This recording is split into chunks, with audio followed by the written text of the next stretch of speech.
The original Black Republicans are rolling in their graves. So in order to talk about the history of black politics, you got to start with Black Republicans. Black folks were evicted. He said the Negro feels evicted. Who's this book for? This book is for folks who care about the truth, for folks who care about history. Who are these grifters, and what exactly are they grifting? How are they? We all know that Trump is the greatest grifter of them all. So not only is this book the downward spiral of Black Republicans, it's also the downward spiral of... Welcome to Uncovered with Derrick James. Today I am joined with Clay Kane, journalist and the author of the Grift, which is a comprehensive exploration of the historical and contemporary roles of Black Republicans in American politics, with a focus on those who exploit their race for personal and political gain. Your book offers a very detailed analysis of the various political figures and movements, and it traces the evolution from the times of Frederick Douglass to today in the era of Trumpism. This book critically examines the impact of these individuals on the Black community and the broader political landscape. So Clay, let's get right started, man. Why'd you write the book? I wrote this book because I care about the truth. I wrote this book because I have been disturbed how the Republican Party has mangled and destroyed, and they're attempting to erase our history. So in order to talk about the history of Black politics, you got to start with Black Republicans. That's really the beginning of Black political movements. It really is with Black Republicans like Frederick Douglass. So I wanted to chart how in the world did Black Republicans go from Frederick Douglass to Clarence Thomas? How did we get here? How did we go from Ida B. Wells, amazing journalists and activists against lynchings, to Mia Love? What exactly happened? The original Black Republicans are rolling in their graves at some of the offensive stunts that we've seen from where we are today. And even how do we go from General Colin Powell to South Carolina Senator Tim Scott? Mm-hmm. So I wrote the book because I wanted to shine the light of truth. And I also think how people sometimes pathologize Black voters. Why do you vote Republican? Why do you vote Democrat? Why do so many Black folks vote Democrat? So not only is this book the downward spiral of Black Republicans, it's also the downward spiral of racial politics in the Republican Party. Because one of the key things I point out in the book is that Black folks were evicted from the Republican Party. We were kicked out. A great senator, Senator Edward Brooke, he was the first Black Republican to be elected. The first two came through the state legislature. He said the Negro feels evicted from the Republican Party. So I also point this out, how the reason why we don't support y'all is because we were originally kicked out because of the Southern strategy and Barry Goldwater and Richard Nixon and all these things. So you can't be surprised we're not going to support you, especially when you have the governor of Mississippi making April Confederate Heritage Month, or somebody running for president who can't say the Civil War was about slavery, or the governor of Florida co-signing that there was personal benefits to slavery. So the book is twofold. It's the downward spiral of Black Republicans where they are today. It's offensive and disturbing, and the downward spiral of racial politics in the GOP. And you give a really thorough examination of that. But who's this book for? This book is for folks who care about the truth, for folks who care about history, for folks who care about facts. And even if you are quote unquote conservative, and I'm not sure what conservative means, because what do you want to conserve? But even if you are quote unquote conservative, do you want the Colin Powells in your party, or do you want the Herschel Walkers in your party? Because the circus attracts the circus. Corruption attracts corruption. And we all know that Trump is the greatest grifter of them all. Grifters attract grifters. So if you care about the truth, if you care about history, and if you care about your party allegedly, then I would assume that you wouldn't want con artists in your party. Maybe you do. I would assume you wouldn't want people who are insincere in your party, who are just looking for a check from a big conservative billion-dollar organization. So if you genuinely if you care about these things, I would think you would care about the truth with this book. But also, this book is to make sure that we inform and incentivize in this 2024 presidential election. There's a lot of misinformation out there, a lot of dangerous information out there. So I hope that people read this book, they'll get passionate, they'll see the danger, because there is extremism in the GOP, and some of that is coming from people who look like us. So anybody who's upholding white supremacy, black or white, needs to be called out. So this book is for folks who care about the truth, for folks who care about our politics, for folks who care about our history. And the reason why I feel like this moment is so scary right now, Derrick, is because as I lay out in the book, you've seen what happens when we dismiss our democracy. Mm-hmm. I mean, this is not, much of this it's a rerun. I detail what's called the Compromise of 1877, which was the end of Reconstruction. And Republicans and Democrats decided to turn their backs on black people and leave the Negro problem to the South. In this book, you see the warning signs that if we do not pay attention, you see how there was a Civil Rights Act that was overturned in the 1880s by the Supreme Court. The GOP right now is aiming to overturn our 1964 Civil Rights Act. Mm-hmm. So I am ringing the alarm. I am telling people, be aware, know your history, know the facts beyond memes on social media, and know there are people who look like us, just speaking to us for a minute, who are advocating against us to get proximity to power. Mm-hmm. So I want to talk about that and how you define a grifter in the book, specifically talking about Black Republicans. And I think the way that you described it was pretty dope. I mean, I know for me, just being a person who is more of a consumer of news, although I worked in politics for many, many years, now I just consume. And, you with the advent of social media and other platforms that give people an opportunity to sort of create their own bully pulpit, how do you see, I guess without calling them out, or you can call them out if you need to, man, but who are these grifters, and what exactly are they grifting? How are they grifting? Well, the Grifters is an ideology, and it existed long before Trump. One of the things I point out in the book is that even in the early parts of our Black political figures, we began to see people who that taste for power, that proximity for power, was enough to vote against their own community, was enough to align themselves with, explicit white supremacists. So it's a downward spiral. It's a journey, how we got there. But I define grifter as a con artist, as somebody who will shapeshift around racial politics for proximity to power, for a congressional seat, and sometimes just for the check, right? And a lot of people have contributed to this. Clarence Thomas is the watershed moment of the grift. He's the one that really perfected the blueprint. I mean, honestly and truly, the Black Republicans of the 1970s, they were problematic, but it wasn't the narrative, stop being the Black folks who are victims to the white man, get off welfare, the Democratic plantation. It didn't really hear too much of that. There were folks who were kind of sincere. But in excusing white supremacy within the Nixon administration, they helped to contribute to the likes of a Clarence Thomas. And you see Black Republicans of the Nixon era blasting Clarence Thomas. So Clarence Thomas is somebody who is uplifted because of affirmative action, yet is against affirmative action. That's a grifter. You literally get ahead because of a policy that helped you. Now you want to close the door behind you. So it gets worse and worse as we get along. It gets more dangerous, more insidious. And now where we are today, it is so explicit. It is so anti-Black. And a lot of them would just want to be on social media, looking for that next big check, looking to become the next Candace Owens, whatever the case may be. Even when their history is clear, they did not believe this a few years before.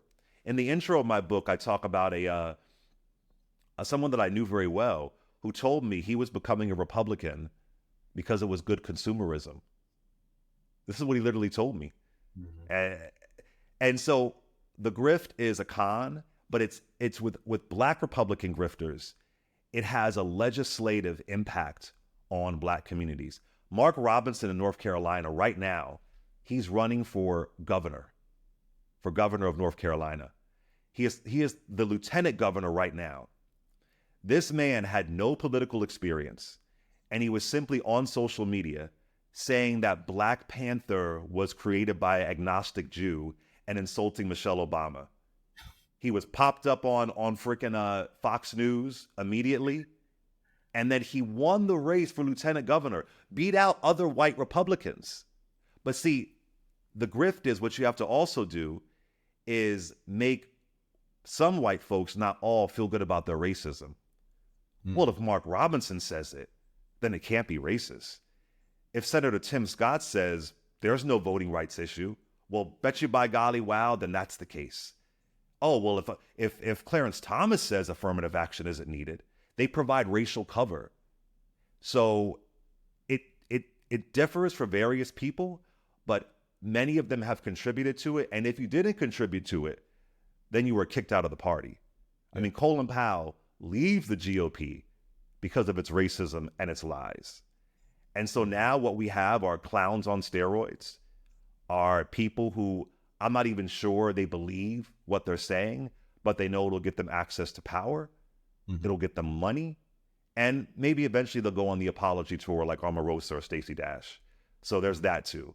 Some of them have a wake-up call eventually, and then they start apologizing, and then they want to, come back in, and they understand it suddenly. When they experience the racism, Mia Love said, former rep of Utah, racism isn't an issue in the GOP. Then when she loses her election, she's crying racism. So it's peculiar, it's strange. And I'll tell you this too, Derrick, if you came out as somebody who worked in politics and said, I am now a Republican, I give it about 6 months, you'd be on Fox News all over the place. The Republican Party is seeking out, I detailed this in the book, they are seeking out Black folks to be Republicans. I explained this, I interviewed people who said, I was approached by the GOP. Hey, we could make you a political star. So but again, it goes back to the impact it has on Black communities. If Herschel Walker, who came too close to being senator of Georgia, if he would have became senator of Georgia, we would not have the tie in the United States Senate. We wouldn't have the one person leading the United States Senate, and he will be voting against Black folks in Georgia every step of the way. Legislative impact. Yeah. So I think about myself, right? I worked in Democratic politics. I started my career working in the Obama White House. I worked for only Democratic members of Congress. I've done campaigns, the whole shebang. But I've moved away from the Democratic Party. I'm an independent. And for me, it was an intellectual and emotional decision, just based on my own experiences working in the party. There's racism everywhere, but I do think the white liberal has a particularly insidious type of racism. And so I'm exploring, to be honest. I'm not gonna go on one side or the other. I care more about issues that affect my people. But because of that, I open myself up to at least hearing messages from both sides. And I'm a communications professional. So a lot of my job is to know what's being said on Fox News and MSNBC. So I've done my own, examination and research. And I know when I do listen to folks like Candace Owens just to hear what they're saying, right? Because I was wholly against, any Black Republican talking about, saying racism isn't real or whatever. But what I found is that I can see how some Black folks can hear a Candace Owens talk about the degradation of the Black family, talk about how it was a deliberate ploy by the Democratic Party because of social programs, all these things. And I grew up projects. I grew up in with government aid, and so I'm not against it, but we do understand that the historical context behind that. So what do you say to Black folks who are looking at their current economic and social situation, unable to afford groceries and gas? I think you know where I'm getting. Unable to afford groceries and gas in their bills, and they're looking at the current administration and its policies. And they may not be somebody who was totally politically centric or aware. They just know what's going on in their neighborhood with their family. And they remember what someone like, they remember the era of Trump where they were getting checks and all these different things. and there was more economic prosperity. And they're hearing somebody like a Candace Owens kind of speak to these issues in a way that is a little bit compelling to a Black person without knowing the full scope of her ideology. How do we you know, how do we reconcile that with people who are just living their everyday lives and seeing feeling like the Democratic Party is just not for them? Well, do you think there was more economic prosperity under Trump? No, I'm not saying there is, but I'm saying a Oh lot of yeah. folks, Well then, a lot well of then folks there do. we Yeah. go. So Hmm. the first thing is misinformation Yeah. because it's just categorically untrue. Hmm. There was more economic prosperity under Trump unless you were rich. It's just categorically untrue. There was economic prosperity under Bush, who tanked our economy, and Obama had to clean it up. Democrats are not perfect. Do not get me wrong. Like, absolutely in no way, shape, or form are they perfect. But we got to start with actual facts first. So, what has the GOP done for Black communities? Trump takes credit for the HBCU bill, which was written by Alma Adams when Trump was trying to cut the line item for HBCUs. Mm. This narrative that you said drives me up the wall. This is misinformation. So you said about, I guess, Candace Owens, which really is an unoriginal point. I mean, every Black Republican says this. Welfare destroys the Black family. You know what the origins of welfare are? Mother's pension. Mm. Mother's pension was a government program to help white women in the early 1900s. It was to help white women. Mm-hmm. And take a wild guess. Who was blocked by Mother's pension? Black women. Black women. Mm-hmm. Black women did not get access to Mother's pension. So by the time you get to the Great Society, all these Lyndon B. Johnson bills that folks like South Carolina Senator Tim Scott says destroys the Black family, the data will show you after the Great Society, those bills come in, which brings in unemployment, the Civil Rights Act, the Black middle class would increase. So the data just shows that's just not true. But one of the things they say is welfare destroys the Black family because in order to get on welfare, you had to kick the man out of the house. That's what you had to do.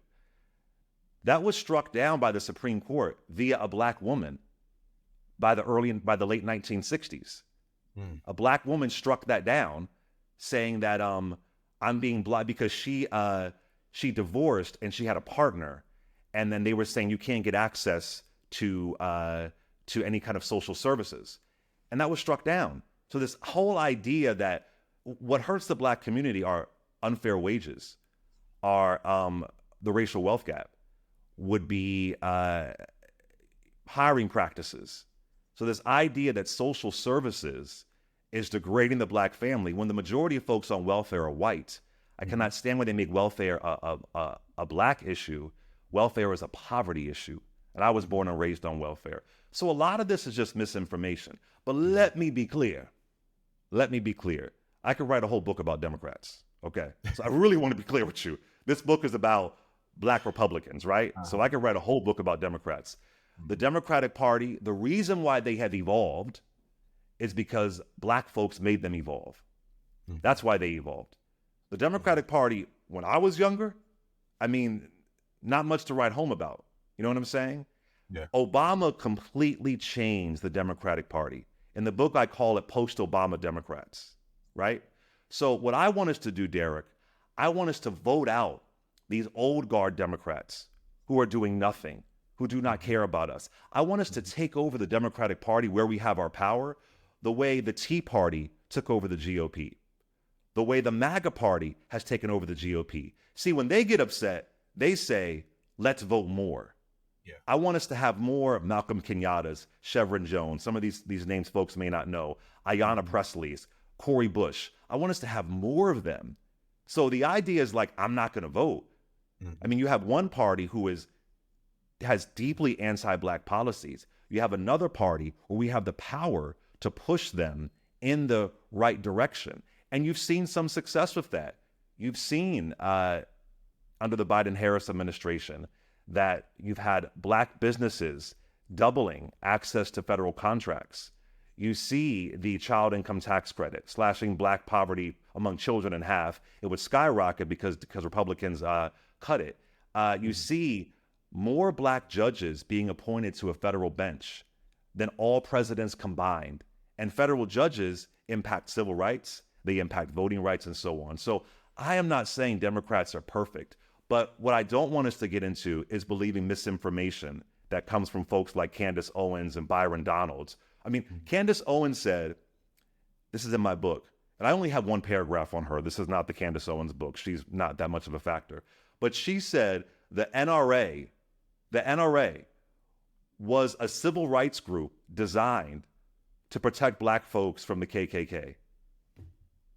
She said this on Fox News. This is how can we even take this person seriously? Why would we even platform her? I mean, that's ridiculous.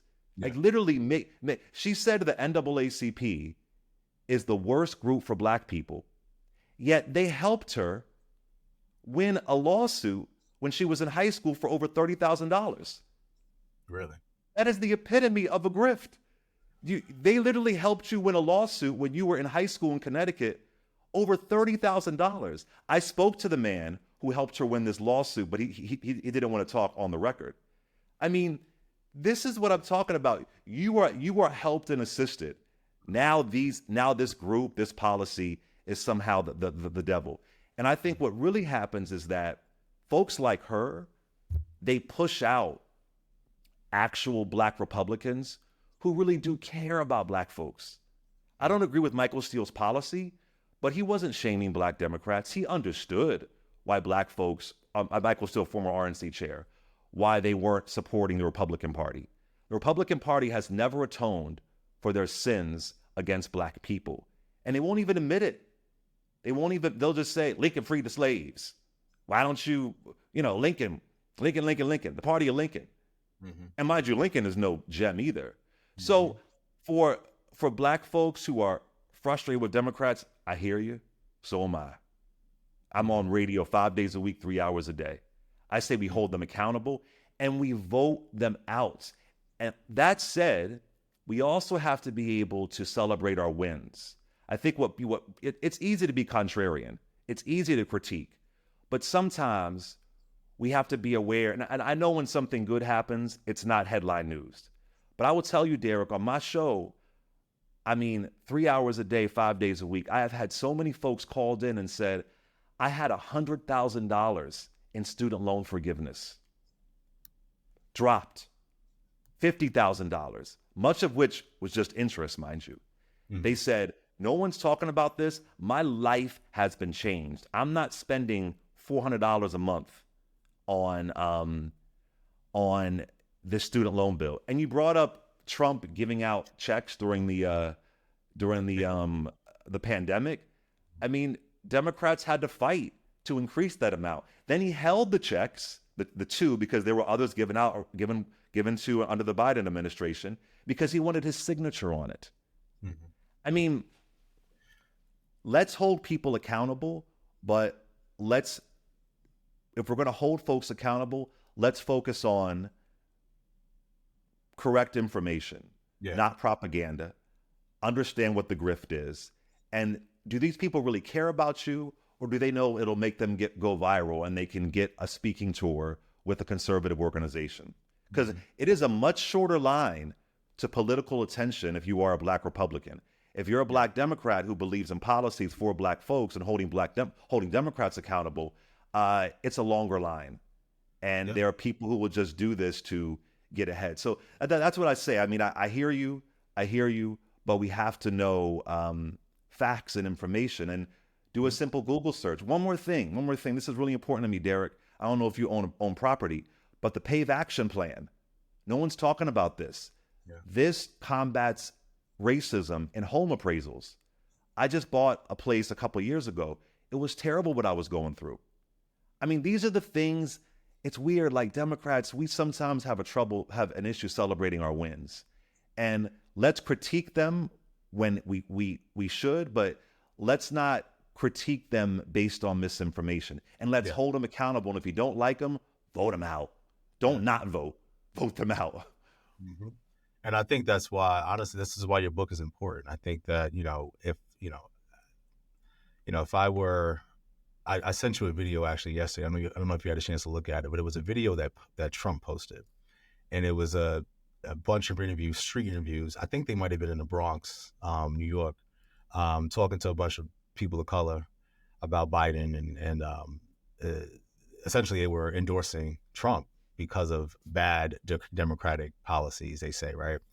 Um, so I do think that's why it's important. That's why your book is so important. It's like it's almost like it's something that can equip people with real historical context and nuance so that they But understand Derek, may actually. I add really quick? I'm sorry. Yeah, May I add? yeah, of course. Allegedly, that video, those folks were paid. Allegedly. Dude, honestly, I've almost figured. And that's what I'm talking Yeah, about. You see yeah, what I'm yeah, saying? So it yeah. sounds, oh, look at these black folks in the Bronx Uh-huh. supporting Trump. Allegedly, they got some money for it. Yeah, This yeah, is, can you imagine if Biden did that? yeah. It would be, if there was even any kind of assumption or possibility that somebody in the Biden administration paid black folks to say, I like this guy, it would be all, I mean, the Yo, false equivalencies, the double standards, it's uh-huh. so heartbreaking to me. But people see that, it goes viral, are like, oh, what is that? Then you hear, and then you don't hear allegedly, I'm saying allegedly, that they were paid. So I just want to point that out there in case folks see that. That's what that's what Mhm. reports are saying. Yeah. And I think about when you talk about the Democrats not being good with, honestly, they're not good with PR. I mean, I worked in the Oh, yeah. White House under Obama. I was in the Office of Communications. The communications were shitty, straight up. I would be perplexed how, we'd achieve some sort of policy win or some sort of, something.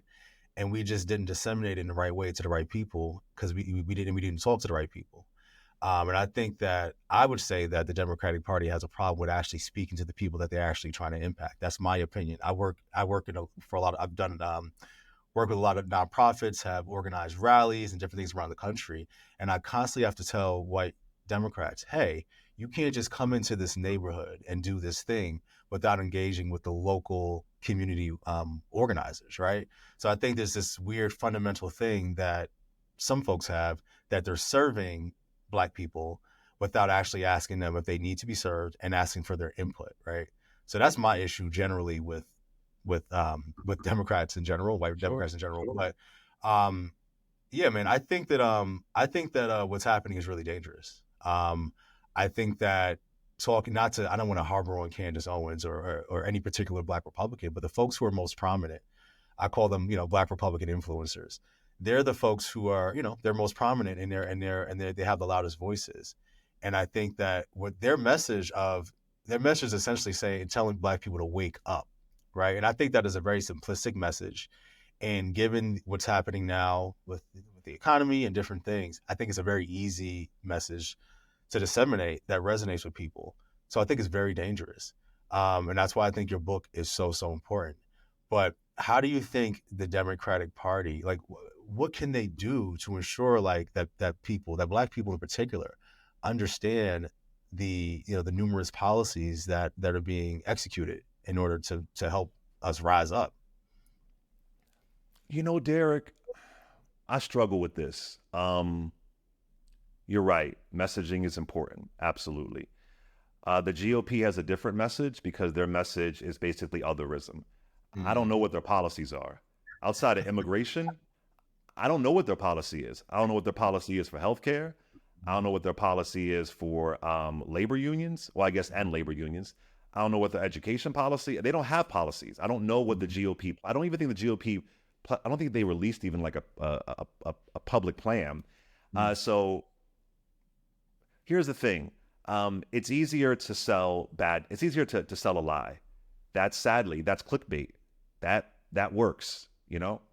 I think Democrats, the party, whether it's the D or the R, the party that is helping the most vulnerable, the party that is focuses on people who are marginalized, the party that is doing the right thing will always have a harder sell. You're not going to see the PAVE action plan as a ticker on CNN. You're just not going to see that. So I do agree. They have to get out there. I will say that Vice President Kamala Harris did do an entire college tour. Nobody's talking about that. Um, I will say there was the Build Back Better bus tour. I mean, I've seen some things. They could do better. But the real talk is, Derek, is that these politicians are not going to come to your front door and have tea with you and tell you all that they did. We as voters, we have to be informed. Mm-hmm. We have to do a Google search. Mm-hmm. It's about us. We have to know what's happening. And I agree with you with the Obama administration. He needed better PR, but his administration did save the economy. I mean, we forget. Mm-hmm. His first bill that he signed was equal pay for women. Mm-hmm. So I've been saying that the messaging talking point for a while, and I hear you and I get it. But on the other side, I'm thinking it's up to us. It's up to us to know. And if we don't know, then if Biden loses, he's going to be all right. Folks, I'm going to show Biden and not vote for him. He's set for life, and so are his kids. Yeah. Like we have to know. Yeah. I wonder, but see, I don't agree. I don't agree that it's that, right? I don't think that a vote against Biden is a vote. Excuse me. I don't think that a vote for a Trump is a vote against Biden. I truly think that people are suffering, and they, and we associate. Although a lot of the wins that Trump got, even with in terms of the economy, came from the previous administration, from the Obama administration. We know that, but the average person doesn't. They just know that they can't afford their grandmother's prescription. They know they can't put food on the table for their kids, right? So I just think you have just in the 30 minutes we've been talking, your messaging has been more on point than I've heard anywhere else from the Democratic Party. And I think that the Democratic Party has a responsibility to sit and take a moment and truly understand the ways in which this economy is affecting Black people. I'm tired of hearing the White House press secretary say we're not in a recession, and they didn't even want to talk about inflation for months. It's just it looks shady, it looks crazy, and so I think that more people need to buy your book. Yeah. But more people need to hear from folks like you who have a real thorough understanding of all of this, right? I feel that when you talk about sort of I love the way you talked about the evolution of the Black Republican. And I think about, do you feel that this extremism is just a product of modernity that I don't want to put words in your mouth in terms of the book, but I know that there's been an evolution of the Black Republican, and it's really tied to technology and social media, giving people this platform. But do you think that the extremism that we are hearing from these folks just come from the extremism it's just a nature of the current zeitgeist, the fact that both sides are super extreme? And so if you have a Black Republican coming out, as a Black Republican, they're going to sort of just automatically be an extremist because the GOP is extreme? Or do you feel, so I guess my question is this, do you feel like these folks are really being exploitative, or are they just going along the same lines of the Republican Party in terms of their talking points and their messaging? Well, the beginning of the book, I opened it with a quote from Dr. King, and he said, there will always be escapists, freeloaders and so on, basically pointing out there are always going to be people who will fight against their own. Frederick Douglass, there was a guy named Isaiah Montgomery in 1890, Black man in Mississippi, who voted against Black people being able to vote. Mm-hmm. Basically, he said in this really horrific speech that Negroes are too dumb to vote. And Frederick Douglass reacted by, others will be dazzled by fame and imitate his bad example. Mm-hmm. Prophetic. Booker T. Washington, when he gives his famous Atlanta Compromise speech, basically saying that Black people wanted freedom too soon and we should maintain being second-class citizens. And they asked for too much too soon. Just work, work and farm work, accept where you are. Ida B. Wells and W.E.B. Du Bois and so many folks blast Booker T. Washington for this speech. But he was praised by the media at the time. If there would have been Fox News back then, he would have had a primetime show in about an hour, right? He was praised. He was given massive donations from white people praising him for this real speech, being an independent thinker. It's one of the favorite lines as well. So for me, and I could go on and on with these examples, And where we are today, I think that it is a remix of what some of those early grifters did. That when you are the person that allegedly sees beyond your lens, when you are the independent thinker, when you get out of, this is quoted in the book, they said Winsome Sears, who was the lieutenant governor of Virginia, black woman, that she got out of plantation ideology, right? You will be rewarded. And folks want the reward. So I don't think anybody's a victim here. I don't believe they're being exploited. I think that they know exactly what they're doing. Some folks said Herschel Walker was a victim. No, he knows what he's doing. It's a hustle. And you're going to hustle and do the con for as long as you can. So I think it's strategic. Some are smarter than others. Some are a lot smarter than others. Condoleezza Rice, I think, is very complicated. She's brilliant. She is has the accolades, but she's somebody who advocated against affirmative action for tenure at Stanford University, when she literally admits that she has been elevated in her career because of affirmative action. I mean, my God, my goodness. You know, she is somebody who spoke out against Confederate monuments being torn down. She goes, I don't think we should whitewash history. When Confederate monuments were literally created in the early 1900s to whitewash history. That's why they were created. Exactly. They weren't created. That's why they were erected. So I think it's very strategic. And I think that oftentimes it lacks nuance or accountability. There's barely a critique of their party. And right now there is a robust career and a robust check for the delusional Black Trump supporter or Black Republican. So I think it's strategy. And if you don't obey that line, you will be kicked out of the party. So the social media, yes, but it's the gay person who's against same-sex marriage. Mm-hmm.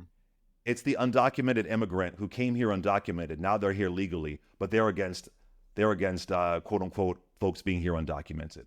Mm-hmm. There is a being contrarian against your own. There is a reward for that, because we're all in this structure of otherism, and we're all in this structure of wars against ideology. And in wars against ideology, nobody wins. So I think it's very strategic. And I don't think it's an advent of just where we are right now. It's been a long time in the making. And when it comes to the GOP, this is the party where corruption attracts corruption. This is the party, like I said before, the circus attracts the circus. And if you aren't going to perform like you were in the circus, there's no space for them. And I also mentioned in the book that I don't believe the GOP is redeemable. I don't believe at this point they have any redemption. I think that Trump was although Ronald Reagan was horrific and all these things, but he was the last moment, I think, where they could have churned away from their vile, disgusting racism and rhetoric and so on. But I don't think there's any redemption for them right now. I mean, we have a whole January 6th insurrection that they're saying people who were a part of that were political hostages. This is exactly what they did, Derrick, after the Civil War. They downplayed the violence of the war and said the Confederates were patriots. Mm-hmm. I mean, some of this is just identical to the history of white supremacy in this country. So if you were in a party that is irredeemable, I don't know what you could offer, especially when your rhetoric is so anti-Black. Yeah. I remember sort of switching gears. During the 2016 election, I worked for Karen Bass, who's now the mayor of LA, but at the time she was a member of Congress. And I was sitting next to her at the Jacob Javits Center in New York City. And this was literally election night. And so, a lot of folks were expecting a Hillary win. So we were in the crowd, and, throughout the night, we started to see that Trump was winning states that he shouldn't have been winning. And, once we determined that the race was lost for the Democrats, Karen Bass turned to me and said, this is the new Jim Crow. We've entered the new Jim Crow era. And I'll never forget those words. I'll be honest. I thought she was being dramatic at the time. I thought but everybody was afraid and crying and scared. But we've seen, you could write a whole book on that, but we've seen sort of the evolution of this. And I know for me, I don't know, we're probably around the same age, man, but like growing up, my family was very politically involved. And just being a Black person in America, we talked about civil rights, slavery, Jim Crow, and all of that. And never in my life did I believe that we were going to go this far back again.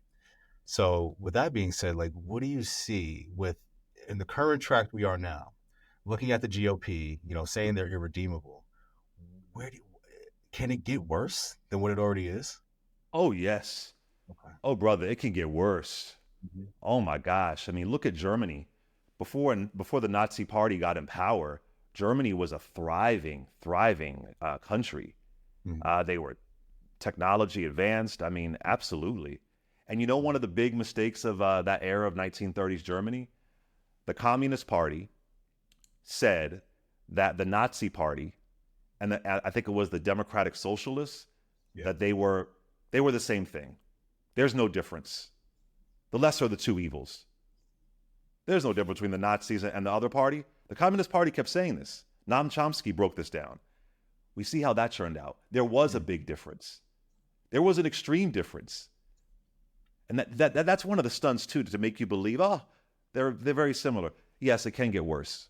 Yeah. And that's what scares me. I know my history. I know the history of this country. Right now, so have you heard of Edward Bloom? You heard of this guy, Edward Bloom? Nah. He is targeting Black women, targeting organizations that are helping Black women. This is Keisha Knight Pulliam, former Cosby kid. Yeah. She's a part of an organization that assists Black women. He's targeting it, saying that it's too race specific. Edward Bloom was also behind gutting affirmative action. Their next step, hear me, Derrick, is to overturn the 1964 Civil Rights Act. For folks who don't know what that is, that banned discrimination in public accommodations. And it basically was a legal end to Jim Crow. They're already bringing test cases to the lower courts, arguing reverse discrimination. We don't need this anymore. That's how they gutted affirmative action. They were bringing test cases, and arguing this discriminates against everybody but Black people. So yeah, it could get a lot worse. And listen, we have Project 2025, where Republicans, whether it's Trump or not, because Trumpism is still here, whether or not he's president, to give more power to the executive branch, meaning that there's barely any checks and balances. They're looking for a king, not a legislature, not legislators, looking for a king. They don't want checks and balances. So it could get worse. And what I don't want, Derrick, in 1868, 1868, we had 80% of Black people registered to vote, not Black women, just Black men. 80%, Derrick. You know what happened with that election? We were able to we were able to elect Black folks all throughout the South. And this was massive voter suppression. We're talking about Black folks Black men being killed at the voting booth. We were able to elect Grant. We were able to put Black folks in all types of roles throughout the South. I don't want us to get back to an era of 1868 to see the urgency of now.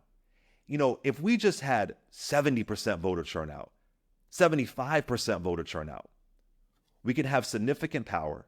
We could vote out the old guard Democrats, and we can have people in government who have our best interests at heart. We can pass a reparations bill. Many of the things that we want has to go through Congress. You can't rule by executive order.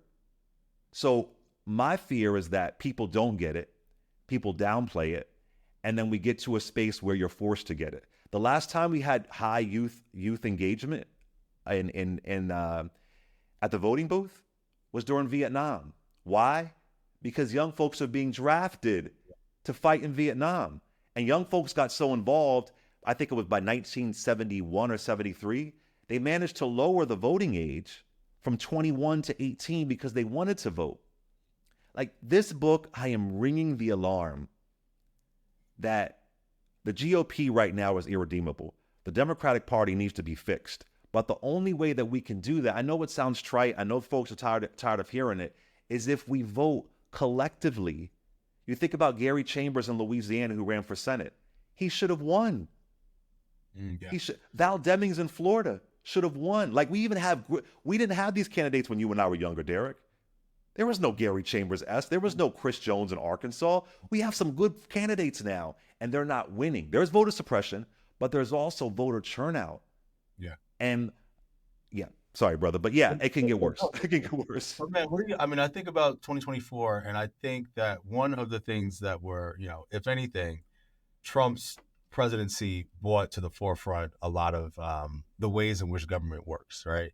And so the average person who may have not been politically, involved, knew more about the government than ever before because he was essentially he was exploiting the government, and so in every turn, so people got a better idea of how presidential powers worked and all of that. So when I think about 2024 and what you just said, and folks going to the ballot like Vietnam, I think about the geopolitical issues that exist today, and I think about the fear that I don't think we talk enough about the overarching just fear that permeates society now because of these wars and rumors of war, so to speak. But I do think that I haven't looked at the polls, but there clearly is a movement among younger people, younger liberals, who are supporting Palestine, right? And I think inevitably these folks are going to go to the ballot and vote against the current administration, who they feel like is on the wrong side of history. So what are your predictions for 2024 if you were to have one? All right, so I know folks don't want to hear this, so this may not be a popular opinion. You talked about younger voters. They ain't voting. They ain't showing up, brother.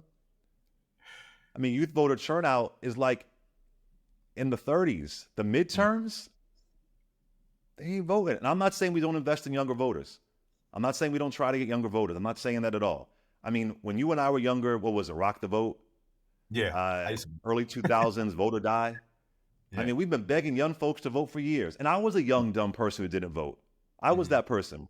Because I didn't understand how civics worked. I didn't know how government worked. And I believe that was intentional for me not to know how these things work. So I felt disinvested. So if you're saying you aren't going to vote because of the horrors that are happening right now, basically Biden is doing what every other president has done, right? So if that was your deal breaker, I don't know if you were going to vote before that. So I would say that we incentivize the base who is going to vote.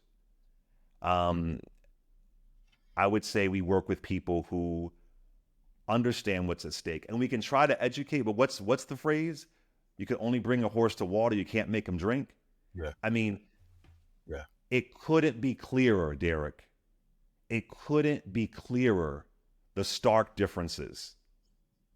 I mean, not only do you have Trumpism, you got Marjorie Taylor Greene.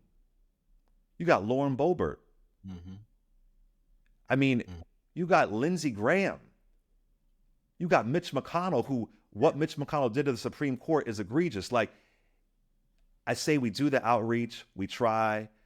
I can't predict what's going to happen. I mean, you never really know, but it couldn't be clearer. It just couldn't be clearer. And if that man gets back in office, I think it'll be the end of elections. I think he'll want to be in there permanently and pass that office to his son, his daughter. I mean, all the signs are there. And when every democracy has fallen apart, all the signs have been there. Yeah. So I hope we get it. I hope folks understand it.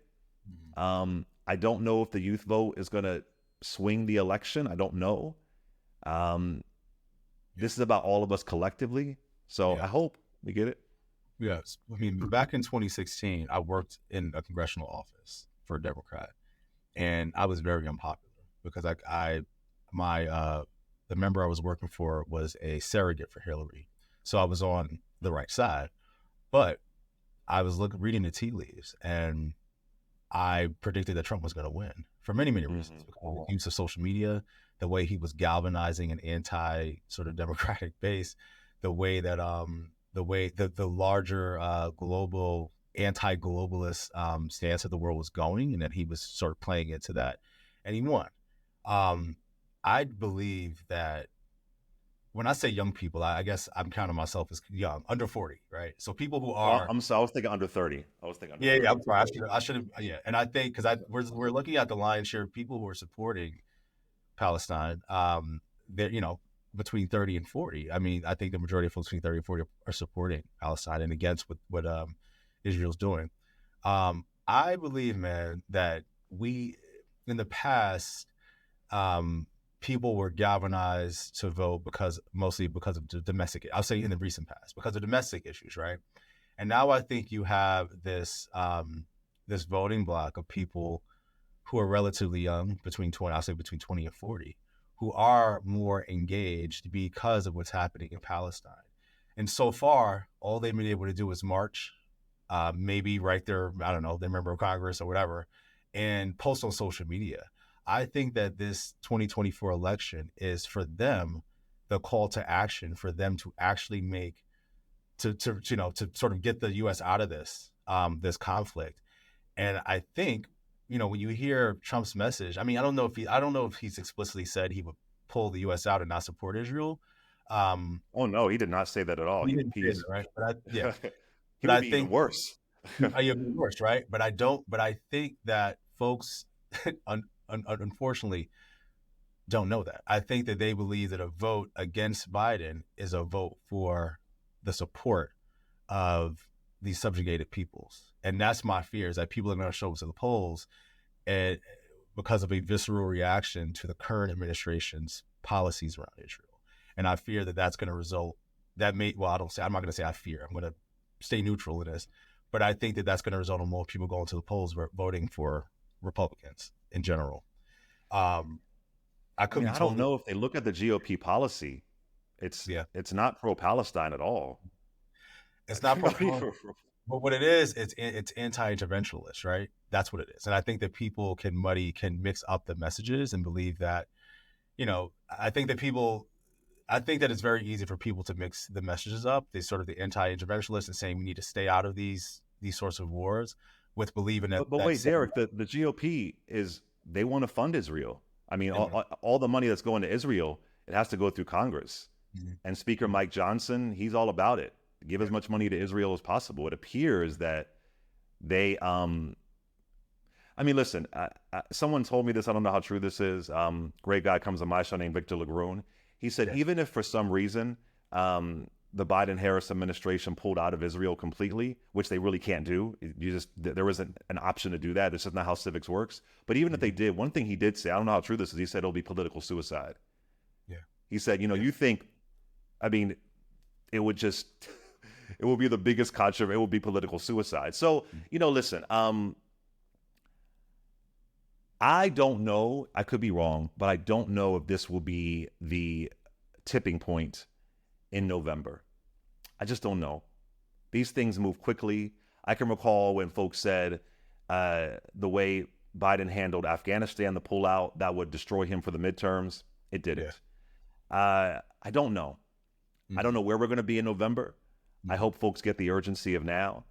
And what I will say is that, I wasn't a Biden supporter. I was a Julian Castro supporter. You see how far he got. You know what I'm saying? Like, I wasn't, I was a Julian Castro guy. The folks that I always root for never make it, That's the other thing. If you want these younger people in office, you got to support them. Yeah. The 2020, we had Julian Castro, we had Cory Booker, we had Pete Buttigieg, we had Kamala Harris. We had younger people running, but the people decided either to not show up at all, and the ones who did show up supported Biden. I'm not mad at folks who showed up getting what they wanted collectively. I say let's focus on maintaining the executive branch. If you're not a big fan of Biden, take Biden's name out of it. Do you want to maintain the executive branch? Of course, you want to maintain Congress. A lot of these things are local. This may be asking a lot, but if you are upset and you're posting on TikTok, I hope you're calling your senators. Yeah. I hope you're calling your state. I hope you're calling your folks who represent you in the House of Representatives. I hope you're doing that. But let's focus on maintaining the executive branch. That executive branch is crucial. It's been a long time since we had a filibuster-proof majority in the Senate. Yeah. In politics, you don't get everything you want. Sadly, there's compromising. Sadly, you have to change bills. They're ratified. They go back and forth. Just kind of how this thing works. So I don't have a prediction, but I have an intention. And the intention is that know the good that's happening. I think that the fair area you can critique Biden is foreign policy. I'm all about it, right? Fair enough. Let's celebrate our wins. Let's criticize the losses. Nobody's above critique. Let's hold them accountable. And let's have a long-term plan. When the GOP didn't get to overturn Roe v. Wade in the 80s, they said, we're going to keep going. I'm going to pass this ideology on to my kids, to my grandkids. When they didn't get overturned in the 90s, they kept going.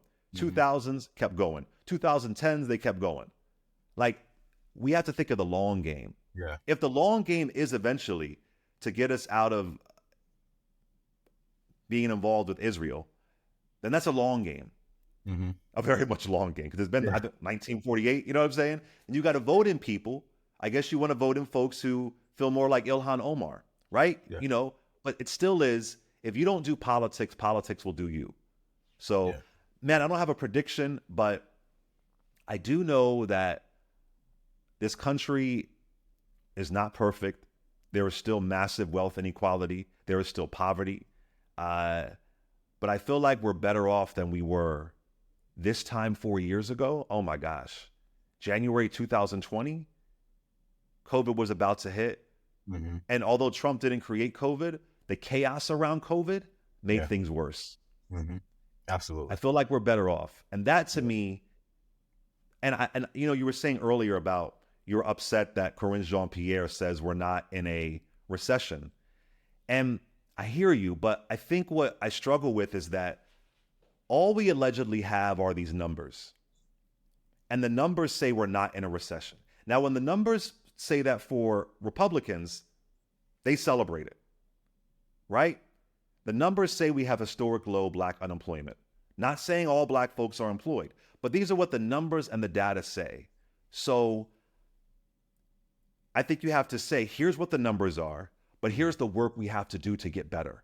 Yeah. But I feel like when the numbers are good for Democrats, it's like, I'm not saying you're doing this, like, they're not really good though. They're not really good. Yeah. But folks will still say that the economy was booming under Trump. I'm like, and then and then Democrats said, well, it did well for you for a couple years only because of Obama. But nonetheless, that's what the numbers were. Yeah. And now when the numbers are good for us, gas prices are down, unemployment is down, student loan forgiveness, $132 billion. Yeah, but not really. So I struggle sometimes, Derrick. I struggle. Like, if we were in a recession, if the numbers said that, baby, that would be 24-hour news. And things there was a prediction we would have an actual recession, according to the numbers. But is poverty still there? Absolutely. We have a $7.25 minimum wage. Netflix and Amazon barely pay taxes. Of course that. We have a housing crisis. Of course. You have Governor Greg Abbott of Texas shipping people like cargo to cities that have Black mayors. We're using people, absolutely. We have, go ahead, brother. But I'm just saying, you mentioned the long game, right? The Democrats see the long game. What do you think? I guess it's a two-part question, man. What do you think the GOP's long game is? And do you believe that Trump's long game is aligned with the GOP's long game? Oh, if he even has absolutely. a long game. So what is the long game? Listen, while Trump is terrible, Trump is the hate that Republicans created. Yes. Ronald Reagan was horrific. We're still suffering from Ronald Reagan's policies. His tax bill, his immigration plan, homelessness skyrocketed under Reagan, the cuts to HUD. My God, I mean, all of that. Say it again. I was going to say the prison industrial complex, drug. Oh my goodness, the reason why college is so expensive, it was the changes that Reagan made, where you could skyrocket the cost of college. College back for like maybe our parents, our grandparents, it wasn't that expensive, right? So absolutely, Trump aligns with who the GOP is. Now, Trump doesn't know the Constitution. Trump didn't get, he doesn't, that's not, but he has the minions behind him that will do the work. That's why it's important to call him out, but it's important to call out anybody who defends him, who makes excuses for him, and who doesn't, like Senator Edward Brooke did. He called on Richard Nixon to resign, a Black Republican. He said, he was the first one to say, you must step down. So I think Trump is aligned, absolutely. Bush's policies. What's the long game, though? The long game for them. Yeah. The long game for them is to overturn that 1964 Civil Rights Act, to make America great again, a 1950s, 1940s America.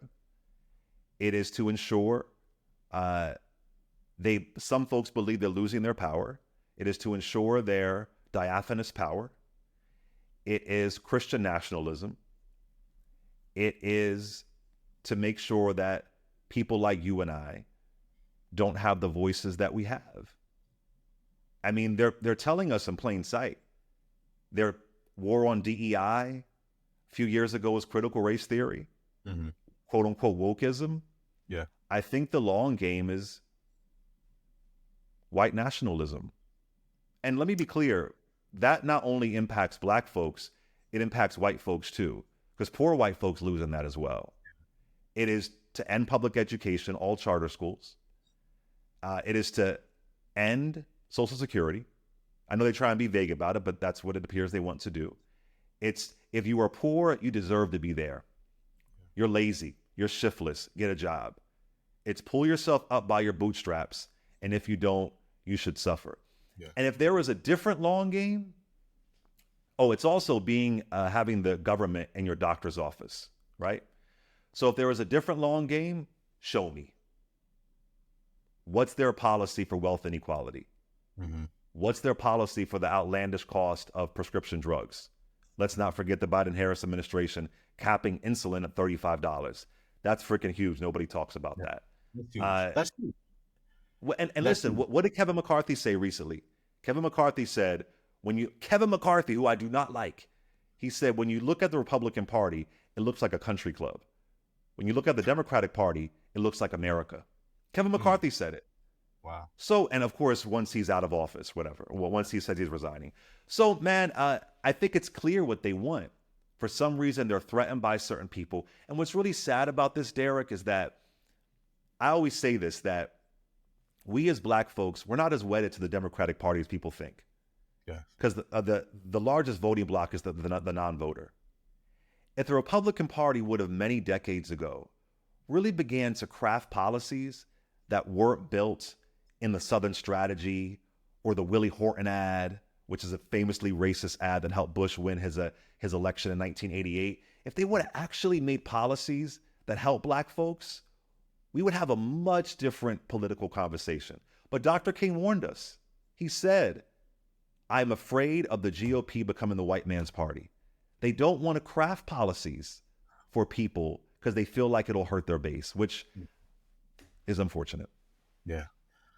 So what do you want people to take away from this book? I want people, so I said it before, I'll say it again. Ida B. Wells said, the way to right past wrongs is to shine the light of truth upon them. Consider this book as shining my light of truth. That's the way to right past wrongs. There have been so many past wrongs in this country, especially to Black people. And I believe showing the grift among people who look like us, who are upholding white supremacy, is crucial. Showing the downward spiral of racial politics in the GOP is crucial. Mm-hmm. And I hope that it'll incentivize and mobilize people to care, because they're not over. It's not over. And I also think that whoever the GOP nominee is, they're gonna choose a Black Republican as their VP pick, because they want someone to combat Vice President Kamala Harris. Their tokenism is always in reaction to. They only chose Clarence Thomas because of Thurgood Marshall. They Mm-hmm. only selected Michael Steele because of Obama. And I love Mike. I like Michael Steele a lot. In the book, I talked to him. But he should have been the RNC chair before Obama became president if they really cared. They only Yeah. selected Herschel Walker because of Senator Raphael Warnock. Mm-hmm. So I hope people understand the grift, that we have to call out extremism before it takes over. And there are people who are participating in this extremism, and they are specifically targeting Black communities. So I hope folks can walk away with that from it. Be educated, learn things. And when you're in that barbershop, when you're in that beauty salon, you could say, wait a minute. I learned this from the book. I learned that Abraham Lincoln was not the great emancipator. I learned the GOP turned on Black folks way before the Southern strategy. Hey, I learned that a lot of these folks who are Black Republicans, they are fighting against the very policies that help them. I learned the grift is profitable and it is dangerous, and we got to call it out. Thank you, man. So the book is The Grift, The Downward Spiral of Black Republicans from the Party of Lincoln to the Cult of Trump. And it comes out on January 30th of this year. Thanks for having us, man. Really happy to have Thank you you, here. Derrick. And Derrick, I want to say quickly, I met you many years ago at the Congressional Black Caucus. I Yeah. want to thank you for your work. The kind of work that you do as well behind the scenes is so important. It's so crucial. Like, we all have our lane. We all have what we can contribute. And you've done some really, really incredible work. And I know that you care. And I appreciate being critical and the analysis. Nobody is above critique, even Democrats, even Black Democrats. They should be critiqued and held accountable. But the work that you do, folks don't see your work sometimes. They don't know how it works. They don't know how these interviews are booked. They don't know how people like you will pitch Black media outlets, Black radio, Black television shows to say, hey, you must come here. Like, you are a strategist who has done the work, and you are so important. And I know you don't do it much anymore, but the work that you do is so important to making sure that we maintain our democracy and we move forward, I don't want to go to 1990s Democrats. I don't want to go to 1980s Democrats. I want to move forward, man. So I really, really appreciate your work and the work that you've done that folks may not know. Thank you, man. And thank you. You throughout my career, buddy, you've always been there, man. I mean, you're the one person I can call, and I know you'll answer. It might not always be a yes, but you're always there. So I really appreciate it, man. And I appreciate the work you've been doing. And I think that this book is critically important for the times that we're in. And I do hope that people buy it. So we're going to keep promoting it, and hope to have you again, man. Thank you. Have a good day, man. Be safe. Thank you.